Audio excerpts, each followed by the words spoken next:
Yeah, but here we go. Here we are, back once again with our monthly fighting fantasy stream. I've done something. Yeah, I've done something. I've What have you done? been. I finally got round. I promised this months ago. I've been keeping a track of our progress. Bum, bum, bum. I think Oh, that's flipped. I think that's flipped for you, Andy. But I think the audience should be seeing it the I right can way see around. it. Fine. I can see it the right way around on the TV. Okay, okay. Yeah, so that's where we're up to so far. We're 1, 2, 3, 4, 5, 6, 7, 8, 9 in. We're about to do the 10th this evening. House of Hell.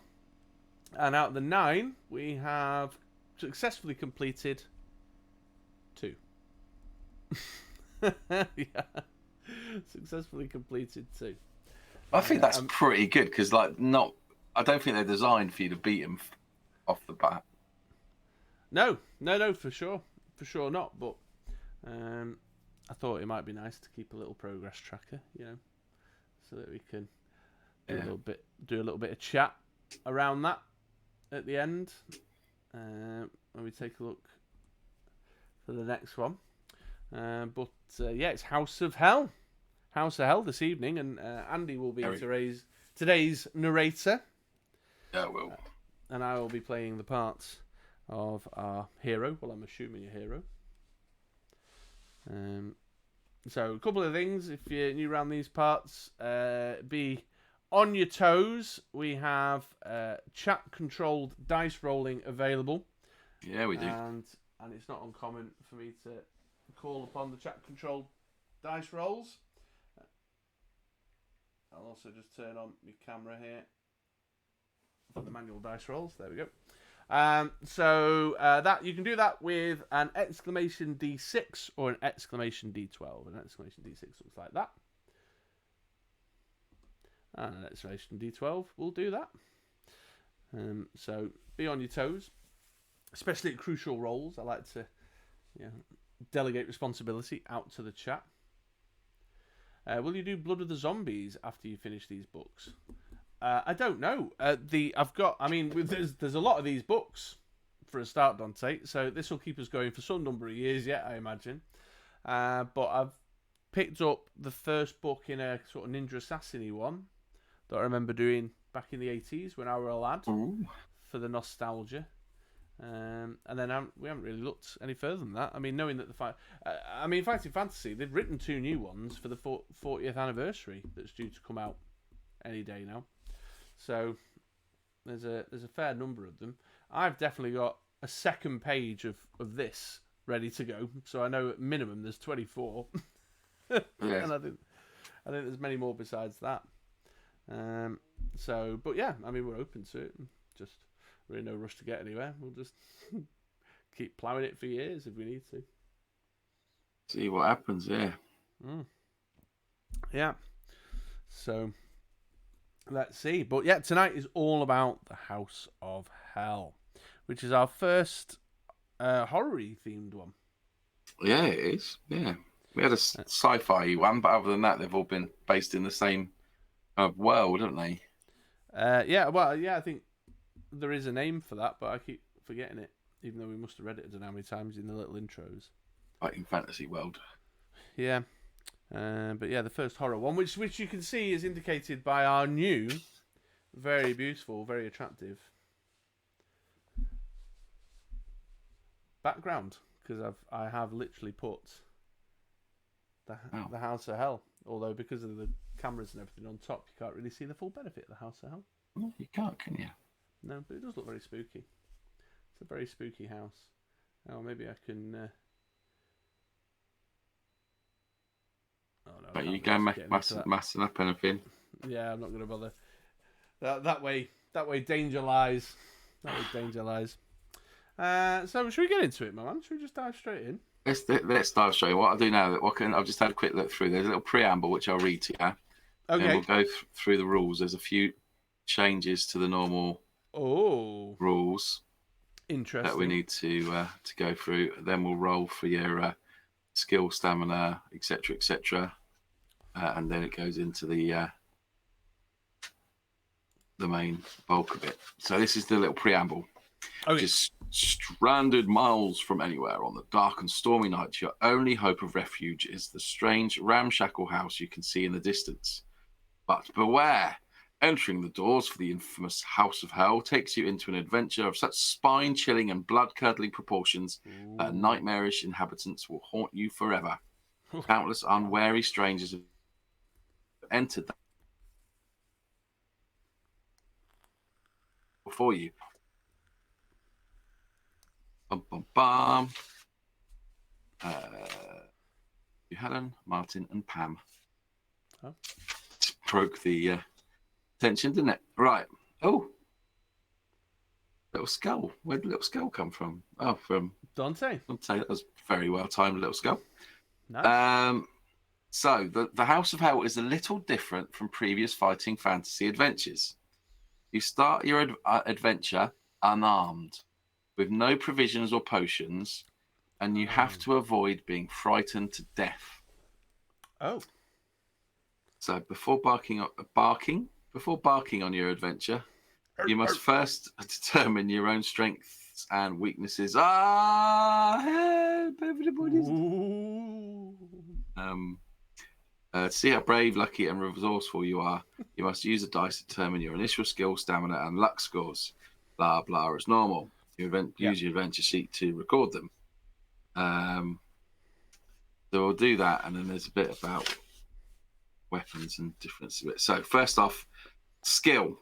Which is the norm. You roll 1 dice, you add 6 to it, and that is your initial skill score. Very much important that you put your initial skills to that. Okay. Hey! So that's 12 then, isn't it? It is. In this adventure, your starting skill is less because you are unarmed, but you will have the opportunity to arm yourself. Sure. More on that later. Okay. Right. Wait. So stamina, 2 dice and add 12. 2 dice and add 12. Ooh. Hey, Andy Tron. Oh, that's dog turd. Hello, mate. How you doing? You all right? That is problematic. I'm just rolling up my character, Chief.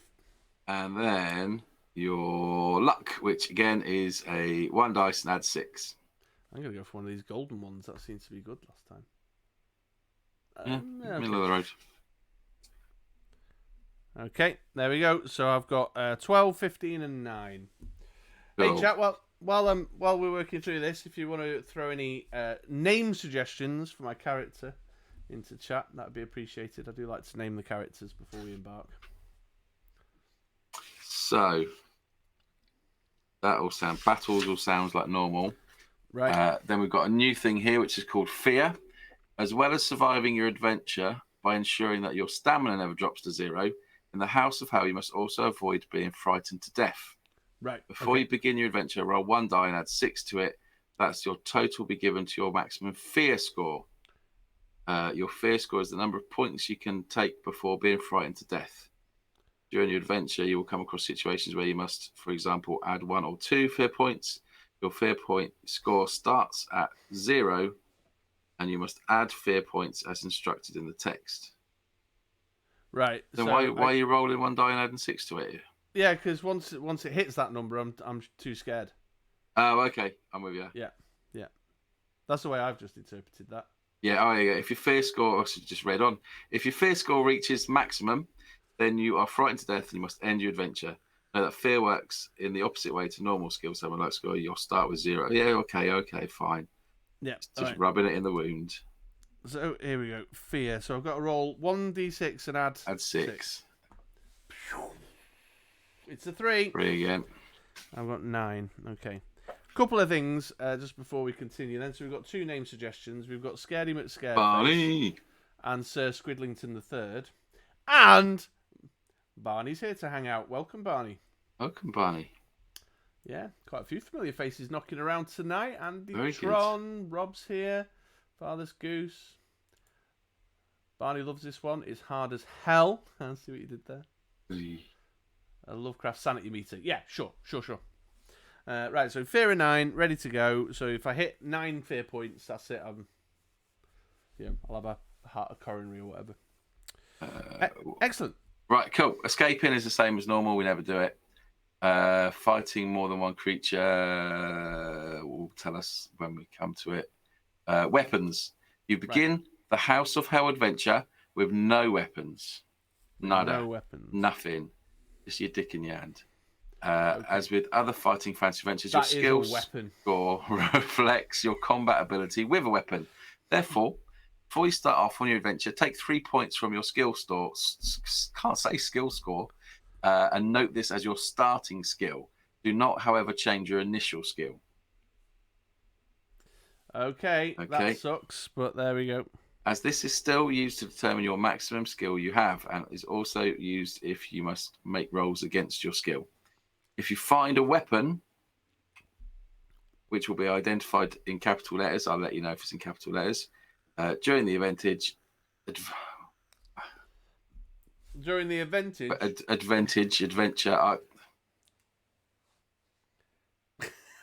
mate. Look, so if you're watching, I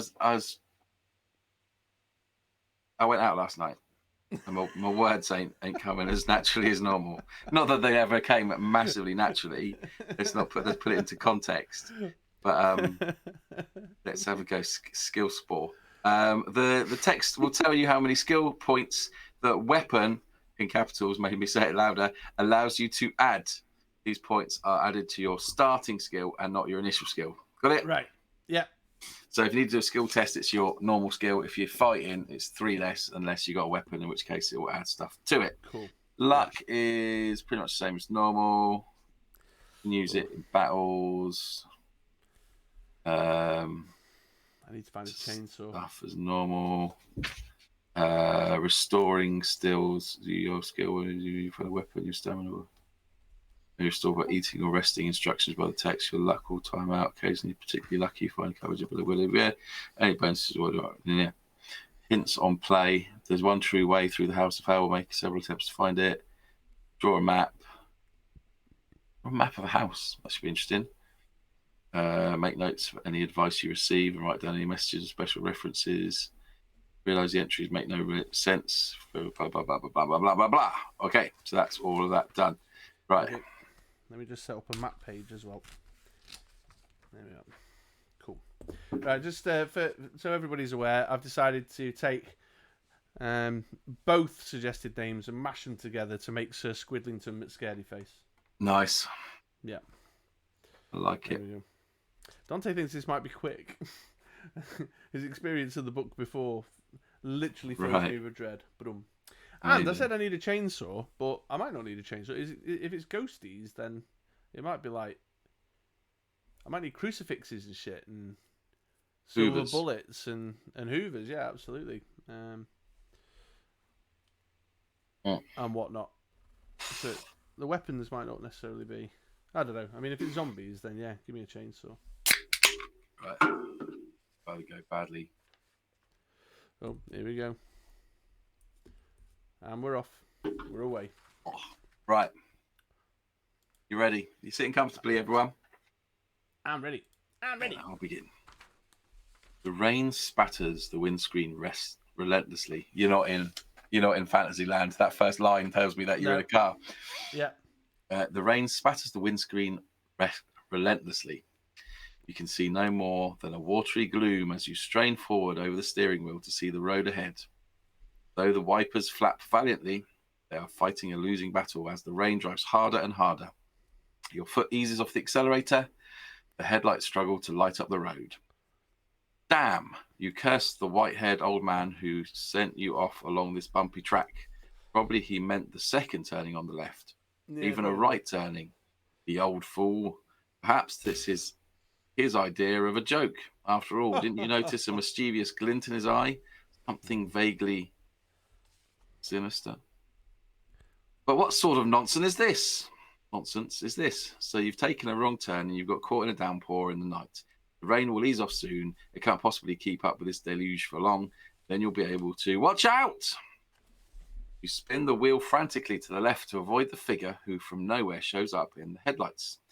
The car bumps and jolts as it bounces over the rocky hillside and thumps into a ditch.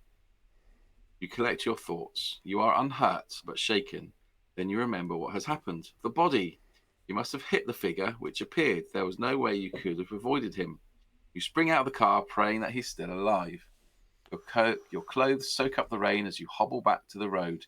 In the darkness, it's difficult to see anything, but there's no sign of a body. You consider the situation. You are certain that it was someone and not a trick of the light. Yes, you can remember the arms held up in fright as the car collided, and the look of anguish on his face. His face. There's something familiar about that face. A man you recognized, an old man with white hair. Your heart leaps. No, impossible. With a shiver of fear, you race back to the car, jump inside, force the key into the ignition, and twist it violently. The starter coughs, splutters, and dies. You hit the key again, but the time a singular shudder is all the engine can manage. You grasp the wheel with your hands and shake it desperately as if to force some life into the car, but the battery is dead. Your car is certainly not budging from the ditch tonight. The situation is hopeless. Decide to sleep in the car, wait to daylight, and phone the AA. Everyone goes home. Happy days. It is a short one, Dante. You're right. But now the plight of your car is paramount. Where can you get help? You passed a garage in Mingleford, West Wales. Mingleford, but that was some 20 miles away. As if in answer, a light appears in the distance. Someone has switched on the bedroom light. What a stroke of luck. It was at least 15 miles back that you passed the last house, and you happen to have broken down just a short distance from someone's home. You button up your coat and open the door. From outside the car, you see the building more clearly. Just ahead and on the left, a drive winds up to a large house. It's a good 5 minutes walk away, and by the time you reach it, you'll be drenched. But how else can you call the garage? You can't afford to miss tomorrow's appointment. No. Go you must. Anyway, you'll probably be able to dry off inside after phoning the garage. You slam the door, turn up your collar, and set off for the house. Flash of lightning lights it up clearly for you, but in your preoccupation with the rain, the warning from above is wasted on you. The house is old, very old, and in the shocking state of repair. The light in the window is flickering, most likely an oil lamp, certainly not electric. You don't notice a fact that might have turned you back anyway. There is no telephone line going to the house. As you climb the steps to the front door, little do you realize what fate has in store for you. Tonight is going to be a night to remember. Wow. And as always, as with all these, after a large block of text comes another large block of text. So you climb the creaking steps up to the front door and pause to catch your breath. Even though you ran all the way up the drive from the car, you are soaked through. Your feet are particularly wet. No. That's quite a specific thing. Judging by the number of puddles you stepped into in the dark, the drive needs a small fortune spending on repairs. Under the porch, you are out of the storm and you brush the rain from your clothes before turning towards the door. The rain is still pelting down, but an eerie silence hangs in the air. No lights are on downstairs. You step back off the porch to check the upstairs window, which attracts your attention earlier. Nothing. No lights. The whole place seems to be deserted. But then you remember the time. 5 minutes to midnight. Everyone in the house has probably gone to bed. An owl hoots in the distance and a shiver runs down your spine. The situation is a little scary. Here you are in the middle of nowhere at some strange rundown old house about to wake up whoever lives inside at midnight. They certainly won't be too pleased. But you got no choice. If you're going to make your appointment tomorrow, what's your appointment? The book's not given us specifics on that, has it? No, make one up. What's your appointment? I'm picking up someone from the airport. No, that's boring. Haircut. I can't possibly miss my haircut. I haven't had my haircut for 3 years. What's one of them? I'm trying out this brand new beard oil tomorrow and I cannot be late. Anyway, we'll have a think. Anyone in chat has an idea of what your appointment could be that's so important? Yeah, where's Sir Squidlington McScaredy Face? Urgently trying to get to. Is it his knighthood? Long overdue. You must reach a telephone and call for help. You step up to the front door. From the left-hand side of the house, a dull glow catches your attention. A light's been turned on. You breathe a sigh of relief. At least someone is awake. You consider your options. There is an elaborate knocker in the middle of the door and a bell pull hanging down to the right. Will you knock the door, pull the cord, or creep around the house to investigate the light? Are the options, honestly, pull the bell or knock the door? Knock the door, pull the bell, or you can creep around the house to investigate the light if you want. No, I'm going to pull the bell. You're going to pull the bell. Yeah. 2-7. Up dead. Bingo. Yeah. A trapdoor opens below your feet and you fall into a pit of spikes. You grasp the rope and pull. From the depths of the house, you hear a tinkling noise, and the light coming from the side window goes out. Turn unnecessarily to another number. A few moments later, the door handle turns slowly, and the door opens. Standing in the doorway is a tall man dressed in a dark suit with tails. His long face is solemn. Yes? He asks indignantly. You smile nervously and explain your situation. Your car's broken down. You need to reach a telephone. You are soaked to the skin. The man's face remains expressionless. Come in, he orders. The master is inspecting you. Follow me. He leads you into a reception hall and tells you to sit down while he informs his master of your arrival. You just say his master was expecting me? Yeah. Maybe this is my appointment. I'm an insurance salesman. I've got a lovely line of dusters and chamois. We could help you out with that drive if you like. Tarmac, mate. Tarmac. Got some spare going from a job down the road. You sit down in a soiled carved chair. It's not a soiled chair at all. It's solid. Not dirty. It's just solid. Carved chair and look around. The reception hall is certainly not what you would have expected from the outside. It's elegantly decorated with rich tapestries and fine oak panels. A number of portraits line the walls. A sturdy 16th century table is set against one of the wall. Will you wait for your host to arrive, study the paintings, or hunt for a telephone? Let's have a look at the paintings. Study the paintings. I'd like to know if John Cleese and or Dawn French is in any of them.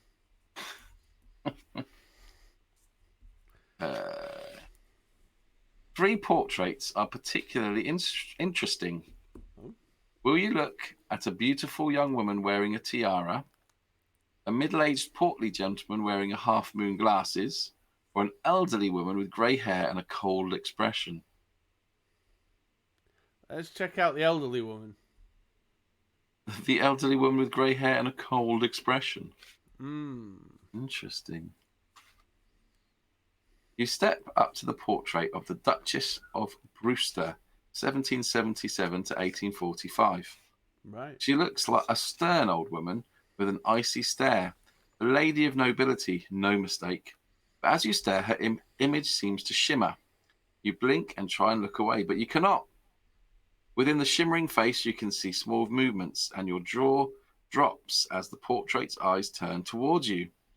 Add 1 peer to the fright meter. Thing. The woman's lips start to move, and you hear a voice saying, "Stranger, you have innocently stumbled into a cursed place. Would that I could bid you escape, but alas, you cannot. There is evil and suffering within these walls, and you may only escape by destroying it. But that is almost impossible. I can tell you this, though. You have an ally close by who may be able to help. The man is dressed in a grey robe. If you can find him, you may together free this house from the evil that controls it." With these words, the shimmering stops. Rub your eyes and look again. The painting is still. Man in a grey robe. Keep an eye out for the man in the grey robe. You've got it. Footsteps. Someone is coming. The tall man you met earlier walks in, opening the door for another tall man dressed in a purple smoking jacket. Nice. May I present Lord Kellner, the Earl of Drumner, the butler announces. The Earl holds out his hand to you and shakes it. His grip is strong and his eyes pierce yours. His lips widen into a soft smile. You begin to tell him of your predicament, but he holds up his hands. Please, I can see that you have been caught in this filthy storm. Let us sit by the fire and we will see whether we can help. Franklin's told the cook to prepare some food for our visitor. You protest that you do not wish to be any trouble, but your host ignores you and leads you into a drawing room where a fire is burning. You take off your coat and sit down. The heat of the fire makes you feel comfortable once more. Franklin returns with 2 glasses of brandy. Will you relax, drink the brandy, and ask if you can use the telephone, or wait to see what he asks you? I mean, sounds like he's got a bit of money. He's probably good brandy. Let's have the brandy. The brandy, yeah. Why wouldn't you expect a drink from a creepy stranger with moving paintings? Yeah, I've had nothing to corroborate this painting lady's story so far. He's been very nice. It just might be like Dumbledore's house or something. Yeah. 394 is quite near the back. Never a good sign. The fire and the brandy warm you and you begin to feel more relaxed. You may take away 1 fear point if you have any. Nice. You explain to the Earl what happened on the road and that you would like to use his telephone to call the garage. I'm afraid our telephone line came down tonight in the storm, he replied. We'll have it repaired tomorrow morning. In any case, the garage would not come out here at this hour. But don't worry, you are perfectly welcome to spend the night here. I am glad of the company. Tomorrow, Franklin's will take you into town. Ah, here's Franklin's now. Butler comes back to announce that a meal is ready. You both rise and go to the dining room. So far, all right. Yeah, had a brandy, chilled out, got some room and board for the night, about to get fed. It's all good. The dining room looks magnificent. A long table stretches between 2 fine chairs and is laid with gleaming silver cutlery. A rich red wallpaper covers the walls, and the room is lit by a sparkling chandelier, bristling with candles, which hangs from the ceiling. You take your seat, and the butler moves behind you to offer you wine. Do you like red wine or white wine? Red wine, please. Red wine, please. Okay. 395. I can't believe that as an option. House of epic free drinks. Basically, that's all we've done is make choices about food and drink. All right. And doorbells. The wine is impeccable, a fine vintage. Soup follows, and then you may choose either lamb or duck for your main course. Or you can tell your host that you've already eaten lamb. No, you're not hungry. Lamb. Give me the lamb. Lamb, duck, or you can tell them that you're not hungry, don't want any. Can I have a bit of both? Is that an option? Oh, fucking Toby Carvery, mate. I'll have the lamb then, please. You'll have the lamb, all right. A bit of lamb. I'm starting to think there might be a reason why this one's not had a reprint. You imagine, right? If you just follow it as if like it's not scary, and all that happens is you go to bed, and then in the morning he takes you to the garage. It's only if you act as if it's like sus that you get done in. A rack of lamb is brought to you on a silver platter. The smell is delicious. You both start to eat and talk. The Earl asks you about your job and your reason for being in such an out-of-the-way place in the middle of the night. In turn, he tells you about himself and his family. He had no vegan option.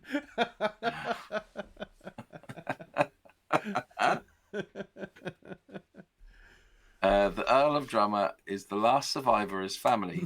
His estate stretches for miles around the house. At one time, the estate was prosperous, with many tenant farmers cultivating his land and providing a healthy income for his family.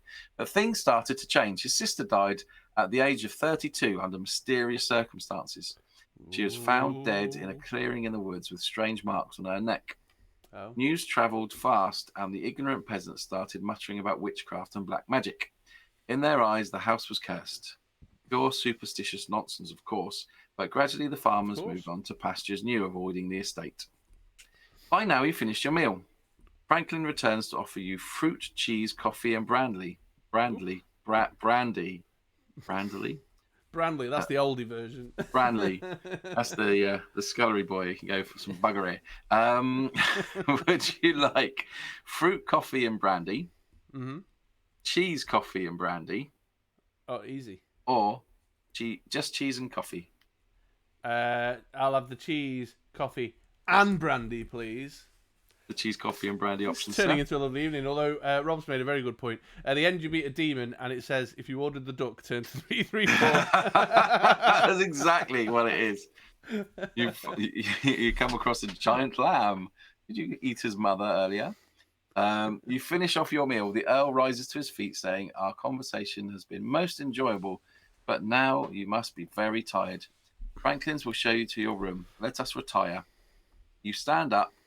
He's right. You are tired, and it's well past midnight. You stumble and reach out to steady yourself against the table. Phew! You didn't realise you were that tired. Or have you had a little much too... I've had a couple of brandies and some wine. Yeah, no. Or have you had a little too much to drink?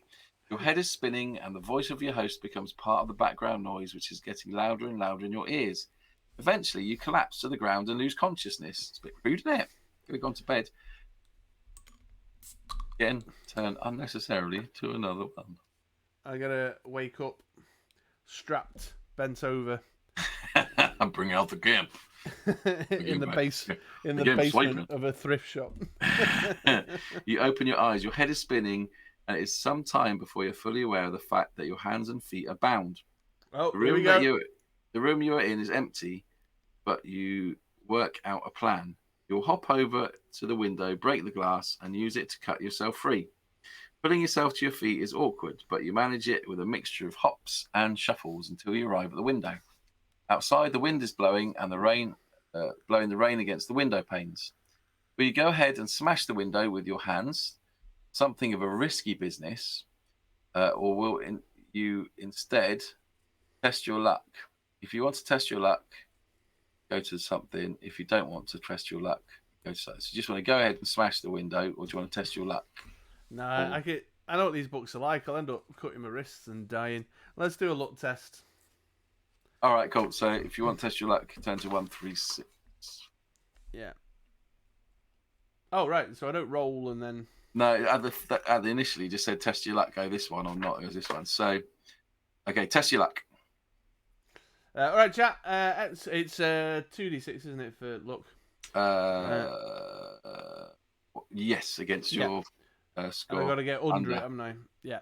So we need under 9, folks, please. First person to exclamation D12 for me. I'm advocating responsibility for this crucial moment to the chat. There you go. Rob straight out the gate. And he's rolled a 5. I have passed my luck test. If you are lucky, you manage to escape the splintering glass without harm. If you are unlucky, you're still fine, but you lose 2 stamina points, so that's not too bad. So you're lucky. 3, 1. So. You cut yourself free and massage your wrists to get circulation moving again. Then you walk over to the door and try it. It's not locked. You try the handle, open it a little, and look outside. Your room is on a first-floor landing. Facing the door is a balustrade, and looking over the balusters, you can see the entrance hall below. Right. To your left, there are 2 doors in the corner of the landing, which runs along to the right. Okay. If you wish to go this way, or looking to your right, so what's that saying? Go left. If you want to go right, the landing runs past another door and then turns left. So you can either go left or right. Left or right. So I can't just hop over, and swing down out the front door. No. Andy Tron says, maybe my appointment is to get a quote for my organs on the black market. Let's go left. This is where the map making starts, presumably. I guess so. Yeah. There are 2 doors in the corner of the landing. 287. You walk up to the 2 doors in the corner of the balcony. The one on your left is named Balthus, and the one in front of you has no name. If you wish to enter the Balthus room, or would you rather go through the other door? If you choose to ignore these doors, you can continue around the landing. Continue around the landing. Let's do Balthus. It's got a name. Yeah. Name.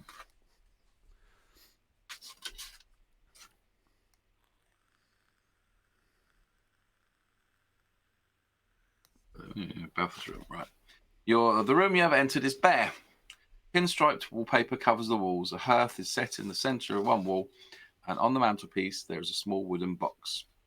Curtains are pulled together along another wall, but they hang awkwardly, bulging at unnatural places. Is this just a massive game of hide and seek? Is Franklin's hiding behind the curtain? Hello, sir. Would you like some more brandy? Do you want to investigate the bulging curtains? Do you want to open the box on the mantelpiece, or do you want to leave the room? Yeah, let's get into the box. There might be like an old dueling pistol or some shit in there. Yeah, you need a weapon, don't you? Letter opener. I'll take a letter opener right now. You walk up to the mantelpiece and pick up the box. Catch is holding it shut. But before you open the box, a rustling from the window attracts your attention. Something is happening. You place the box back on the mantelpiece and walk over to the curtains. What a disappointment. From behind the curtains, a heavy blow hits you in the chest and knocks you backwards onto the floor. Ooh. Lose 2 stamina points and add 2 fear points. Oh dear. Pick yourself up quickly and the curtain slides to one side. A human figure steps out. Its skin is a dirty green colour. Its wide eyes stare at you, yet through you. Its jaw gapes open to reveal a mouth half full of rotten teeth. It wears ragged clothes and is advancing towards you. Resolve your fight with zombie. Ah. The zombie is skill 7 and stamina 6. 7 and 6. Pardon me. 7 and 6. 7 and 7 6. and 6. Crop bags. Yeah. There's somebody at the door. There's somebody at the door. What am I doing? Two is it? D12. Kill it with fire. Yeah, 2 D12s, and then we add our skill scores. So your skill score is 18. I'm on. But you have to minus the 3 because you ain't got a weapon yet. Yeah, I've done that. What have I got? I've got a 2 and a 4, which is 6 plus a 7 is 13. Take that, filthy zombie. Thinking you're big enough to take me on. Oh, snake eyes. 15. 9. Yeah, there we go. Bad roll. Right. Let's give this one over to chat. Exclamation D12, please, chat. Finish off this zombie. 11. 18. 18. Ooh. Zombie wants your brains, mate. I need a 10 or higher, then, please, chat. There's a time delay, did you know? There is a time delay. Zombie. Anybody need a keyboard? There we go, Rob. Zombie. Boom. Oh, ledge rolls. Well done, Rob. There we go. That's 20 for me. Well, then the zombie is Gombies. Gombies. Yeah. Gombi the zombie. Take Turn that. to 114. It's like, what the flip's going on? I was having like a nice roast lamb a minute ago. Yeah. I'm being I've had attacked by a fucking zombie. Couple of brandies. Then there was going to be a bit of S&M, and now there's this. Do you wish to leave the room or investigate the box on the mantelpiece? No, I want to get into that box. Obviously, it's guarded for some reason.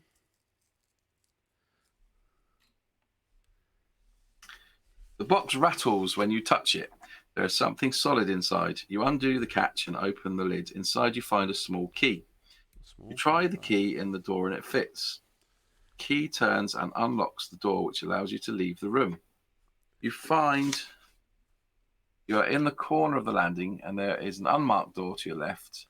Yeah, okay. You can go straight ahead to see the main staircase leading downwards. Yeah, so you can either check out the door or you can go to the staircase leading downwards. Let's check out the room. I'm on the hunt for, I don't know, suit of armor with an old sword on it or something, or Yeah. Right. yeah, shotgun on the wall. You just killed his like zombie son or something. The door opens into a narrow passageway which ends at a window. There is a door halfway along the left-hand side, and a sign on the door identifies it as the. Have I gone to the right page? I hope so, because that's now made my map go the wrong Your direction go on the page. through. You go through the door with the unmarked door to 86, and 86 says the door opens to a narrow passageway. It does. Opens to a narrow passageway, which ends at a window. There's a door halfway along the left-hand side, and a sign on the door identifies it as Diabolus's room. Diabolus. If you wish to try this door, you can. If you wish to investigate the window, again, you can. If you're keen not to do either and prefer to go back through the door and continue along the landing, you can again do that. Now, I would like to go through the door. I want to see if this... what is it? Diabolus? Diabolus. Diabolus. See if he's the grey robed dude. Isn't that the two sticks and the thing? Diablos. Yeah. Yeah. What's that? Yeah. Gonna be a man. That'd be fun. Yeah. Be a man there with some Diablos. Come across one of these kind of summer fete entertainer types. Welcome to my circus training camp. Couple of those, unicycles. Stilts. You never know. Yeah. You step into the room and close the door behind you. Why would you do that? The room is empty, and you heave a sigh of relief, falling back against the door to catch your breath. Will you rest in the room, or try the window for a means of escape? Let's have a rest for a minute. Have a little nap. Yeah. 372.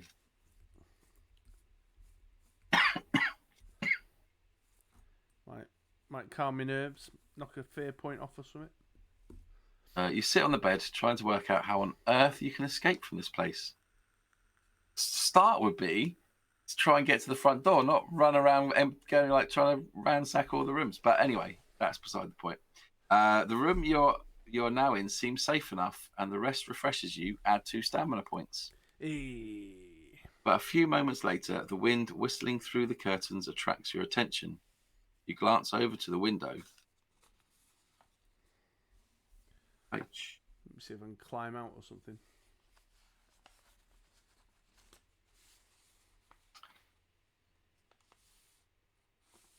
You glance over towards the window. A soft voice is calling your name. Oh. You leap back against the wall while across the room a strange shape is forming. A human figure is passing through the very wall itself and entering the room. At least the figure is almost human, but its head is missing. As it materializes before you, the voice becomes clearer. It comes from a head that is carried not on the apparition's shoulders, but in its hand, which hangs down at its side. The sight is horrible, and ghostly blood drips onto the carpet from the severed head. You must add 2 fear points. Only fear points if that comes at you. Although I'm already nearly halfway. Will you stay to hear what the ghost has to say, or will you leg it? No, let's stay. Yeah. Do you want, mate? He says, "Have you ever heard of the magic of the Dead Sea? I have many soaps and shampoos that you could use." The disembodied head speaks. "Prepare yourself for death, miserable mortal," it gloats. Oh, right, okay. "From the evil that is in this place cannot be escaped. The House of Drummer has drawn you here for one purpose. Before the night is out, you will join me and my companions in the netherworld. Our fate will be yours. You will forever haunt this place that has caused your death." With these words, a mocking laughter fills the room. The apparition turns back through the wall, and as it does so, the laughter fades. But the fright will give you 2 fear points. Add these to your total. Bloody hell, that's 4 from that one room. Yeah. And turn to 382. Jesus. 3 more and You're already dead. I'm going to shit myself.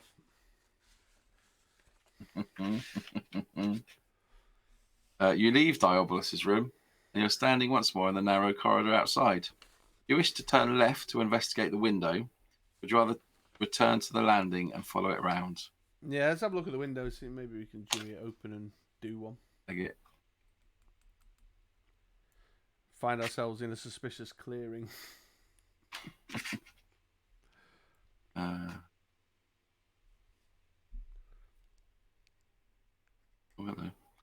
Curtains are drawn across the window, and you approach cautiously. You gingerly pat the folds in the curtains and are relieved to find nothing there. Although they seem safe, you are still on your guard as you draw them apart. As you do so, a thunderclap booms outside and makes you jump. You are safe. A perfectly ordinary window is uncovered. However, the heavy iron bars on the outside are a little worrying. Through the window, you can see nothing but the rain running down the pane of glass, but curiously, the rain is avoiding one area. Oh. Could it be that the wind is blowing the rain away from this corner? You bend down to take a closer look. Written in the condensation which has formed on the glass is a message. You read 3 words: Mordana in Abaddon.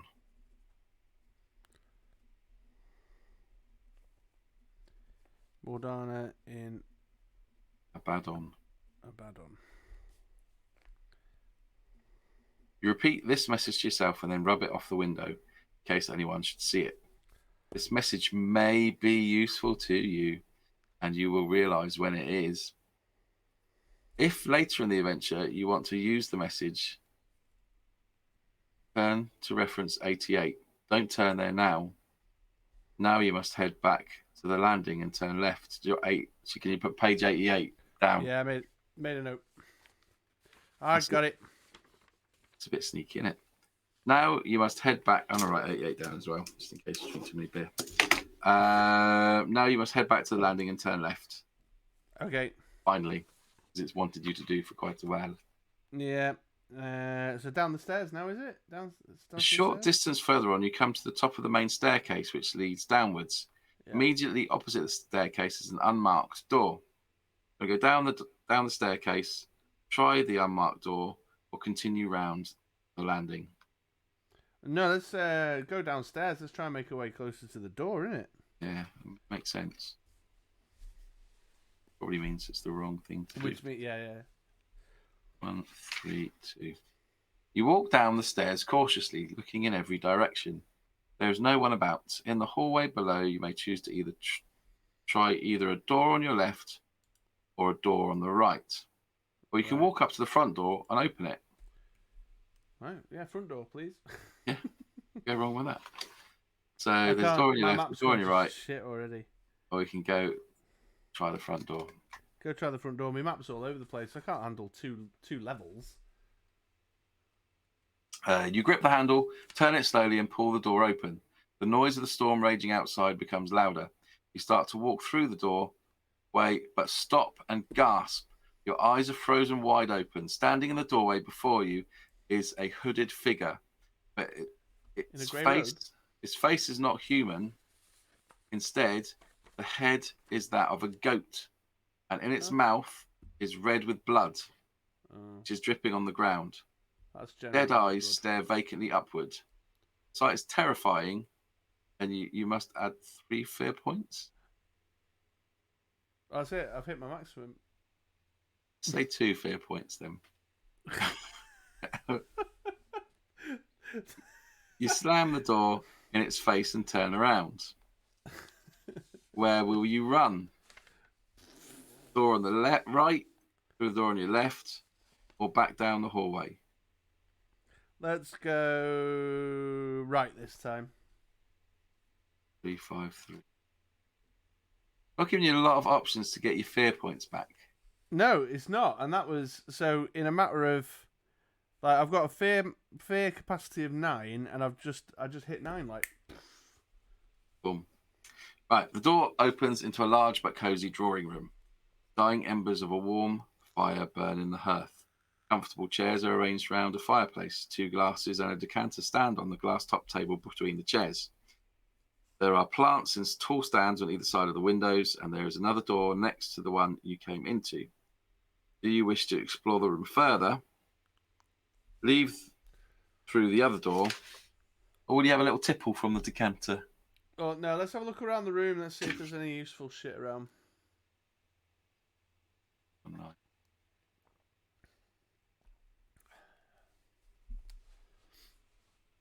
Will you start by looking through the ornaments on the corner shelf, or Right. examine the fire in the mantelpiece? Fire and the mantelpiece. There might be a nice iron poker or something. Fine carriage clock sits in the centre of an elaborately carved wooden mantelpiece. A number of letters are jammed in behind the clock, and you reach for them. As you do so, your sleeve catches on one of the carved images in the woodwork, and it moves. You lean forward to examine it. It is a small carved demonic face, which can be moved sideways.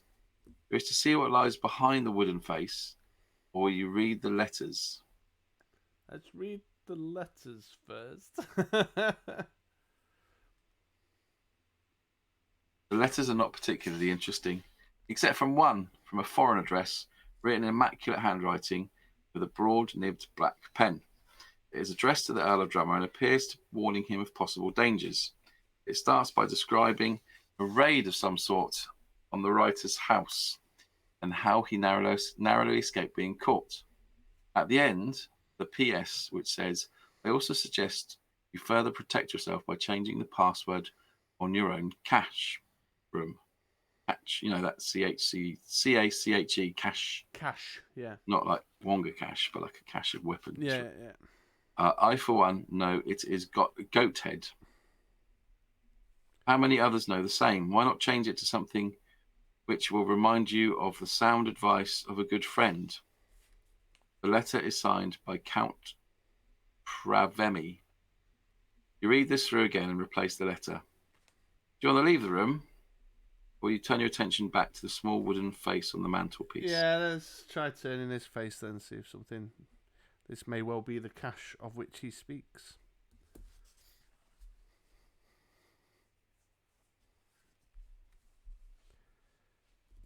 The little carving moves to reveal a button set in the mantelpiece behind it. You consider whether or not to press the button. As you are deep in thought, you do not notice what is happening to the fire.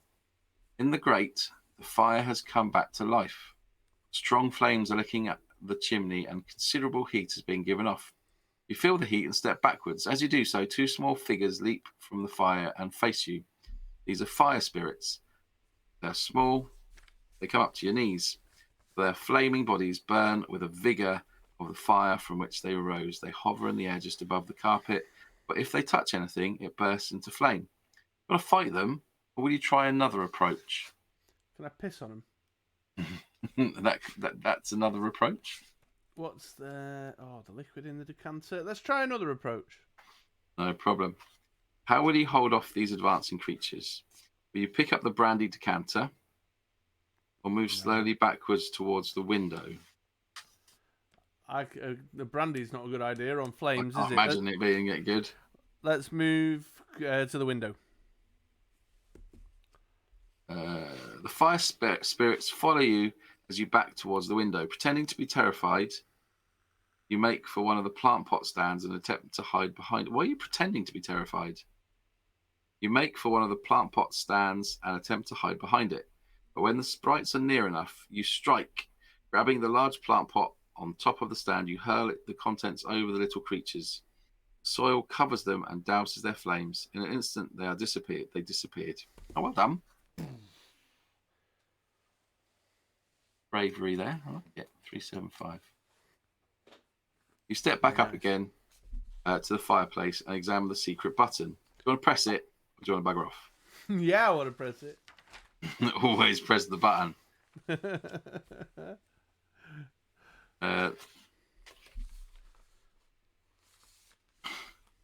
Always press the button, always open the door, and always rub the milky liquid on your face. These are the rules.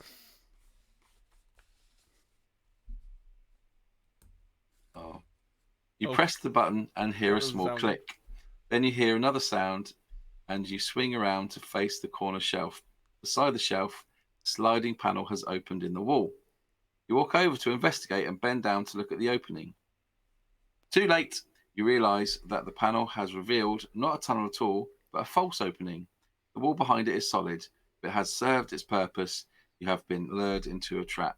You are standing on a trapdoor, which opens beneath you, and you fall forward. Oh dear.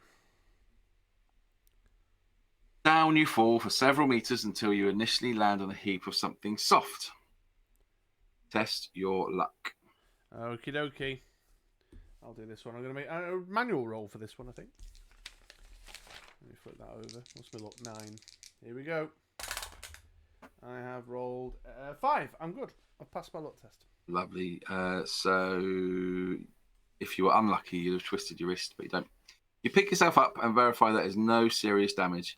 You've landed on a mound of earth and hay, and you realise that you're in a cellar underneath the house. The room is fairly small with one door. I can't. I'm giving up on the map. Outside, you can hear a shuffling noise coming closer. Do you want to spring behind the door to surprise whoever's approaching? Search the room for a weapon, or search the room for a weapon. Search the room for a weapon, please. Yeah, you need a weapon. How you doing? My net died. I've got a fear capacity of 9, and I'm on fear 8, but I have actually hit 9. Andy just DM'd it down to 2, so that so that we didn't end up ending the stream after like 30 minutes. So you grope around in the blackness and find nothing. Ugh. You can test your luck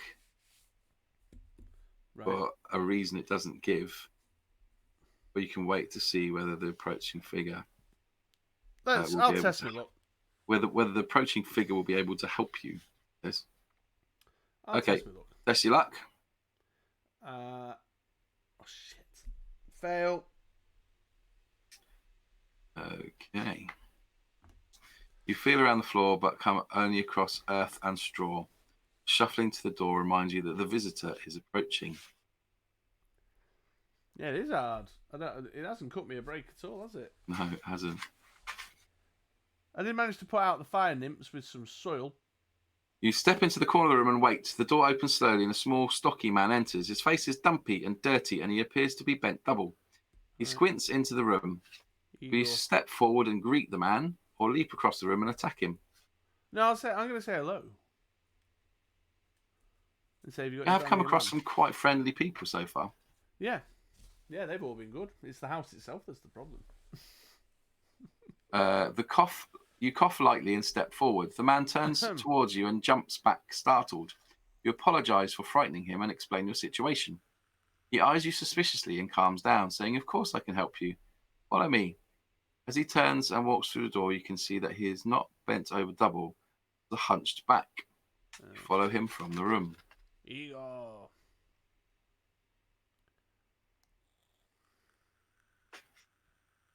As you leave the room, the hunchback limps along, muttering to himself. "I wish the master's friends would not just drop in on me like that," he mumbles, "giving me such a fright and all, especially on a night like tonight." He leads you along until he reaches a door on the left. Right. Keep going until you reach the staircase, then go up into the house. I've got work to do down here. Do you recognise this hunchback, and have you met him before? No, we haven't. What? If you do, turn to this page. Well, we haven't. No, we haven't met him before. If not, you may either follow his directions or wait until he is gone and explore the cellar. Let's follow his directions. Very trusting. The fact that the book says I might have met him before, and therefore would have likely survived meeting him before. Ah, clever. You see. The passageway widens into a small chamber. Although it is dark, you can see a staircase going up a few meters ahead of you. To your right, the chamber opens out into a wide area. You step forward, and almost immediately a twittering noise puts you on your guard. Suddenly, you feel something land on your head and dig sharp claws into your scalp. Oh, Jesus. You gasp and swat it away. Your hand touches a small leathery body. A pair of wings start to flap as it rises from your head. Some bats. Bats. Yeah. A number of them are flapping around your head, darting and scratching with their claws. Do you want to run up the stairs, hide under the stairs, fight some bats? I am going to run up the stairs, please. 370. I don't think a flower pot of soil is going to cut it this time. The bat claws at you. The bats claw at you as you run up the stairs, but you manage to reach the top without any serious wounds. Deduct 1 stamina point for the cuts and scratches. At the top of the stairs is a door. Light shines under the door, frightens the bats away. You may open it, but be careful to do so slowly. Okay. Right, well, I'll open it then. Yeah. Or we just stay on that same page. Yeah. You open the door. No, I'll just stay here. Yeah, forever. You open the door at the top of the stairs. Facing you is a door. And to your right, the hallway ends at another door. You want to enter the door opposite you, the door on the right, or turn left into the main hallway? Left. Maybe. I didn't really follow that. One in front of me, one to the right. Door in front of you, door on the right, or you can turn left into a main hallway. I don't know. Investigating these rooms Doing doesn't seem some to be going serious very well damage, for does me. it? Yeah. Yeah. So I'm going to go for the hallway. Go for the hallway. Well, I can't shake the feeling like I'm now going to be, there's going to be a useful artifact or something. Yeah. Okay, so you go to the hallway. 2 doors face each other across the hallway just before it ends at a wall. Right. You've got a door on the left, a door on the right. Let's go left.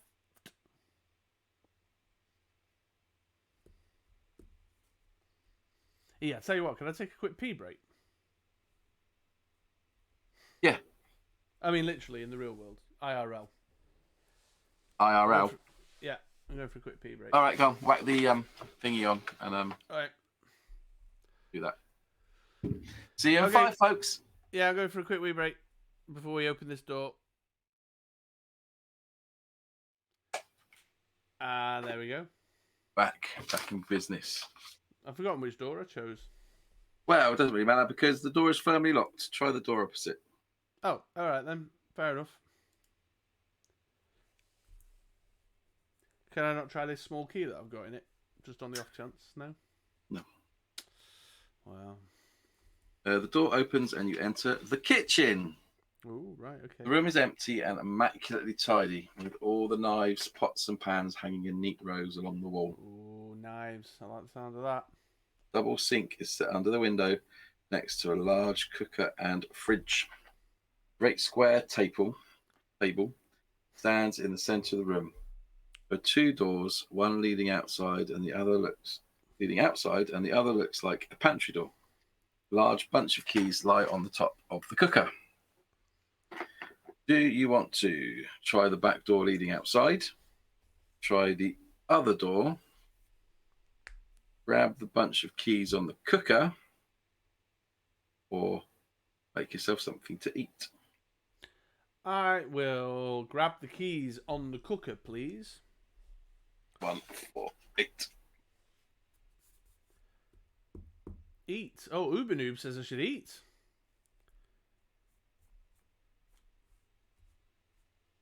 I want them keys, though. Mate, hopefully it'll let me swing back round and make myself something to eat. Although my stamina is all right at the minute. You pick up a bunch of keys and start to flick through them. You scream loudly and drop the keys on the floor. They're red hot and you have severely burnt your hand. Spooky snap. I burnt my hand. Burnt your hand. You were using your weapon hand, so you must lose 3 stamina points and 2 skill points. But you can test your luck. The lucky roll means that you weren't using your weapon hand at all, and you only lose 1 stamina point. I'll test my luck. Yeah, you really want to test your luck, don't you? Yeah. Go on. Yeah. I have passed my luck test. No skill points lost, and only 1 stamina point lost. Only 1 stamina. Running around. However, the scream and clatter of the falling keys made quite a noise. Oh, God, here we go. I'm not sure I like this one. I feel like it's proper up in my grill all the time. There is nothing fortuitous that has taken place at all. It started so nicely. I had brandy and lamb, and now this is going on. Your fears are confirmed when the door opens. The noise has attracted the attention of some of the mysterious friends of the Earl of Drummer. Right. 4 men enter the room, all dressed in white gowns and wearing goats' heads to conceal their faces. They are armed with knives and lengths of wood. Oh. It would be foolish to resist them. Grabbing your wrists, they take you downstairs into the cellar. There you enter a room in which there are 4 prison cells. 3 are already occupied, but the 4th is empty. You will be detained here at the Earl's pleasure. Your adventure has ended. Oh. Do I not get to have a chat with the other folks and... Jesus Christ. Well, to be fair, I failed it about 20 minutes ago, and we cheated. Yeah, to be fair, yeah. And there wasn't an option to eat. I was just adding that in there to try and get some fear points taken off you. Oh! That was... I mean, Dante and Barney both said, that's a rough and tumble one. I can see why I reprinted it. Yeah, man. I mean, I didn't feel like anything. I mean, Mordana in Abaddon. What do I do with that? Or get to use the goat head password? Or Yeah. like there was nothing. I didn't find any. I don't know what I was trying to find. I went into a kitchen and it said knives, and I was like, oh, maybe it'll let me have a knife. Didn't even let you have a knife. Burn your hand on some keys, or test the door. Which in hindsight, I should have just tested the door. But I thought, you think long game with these things, don't you? You think, well, Yeah, when they say, there's some keys, you pick up the keys. 9 times out of 10. Yeah. You should have said when they grabbed you and gone to 88. Shall we see what 88 is? Well, does he not? Did he not? What was the whole thing with 88? Does it not? You don't have to wait to be given the option. It says you'll know when you need to. It said you'll know when you need to say it. Yeah, it says don't turn to it now. Doesn't even make any sense, to be fair. Right.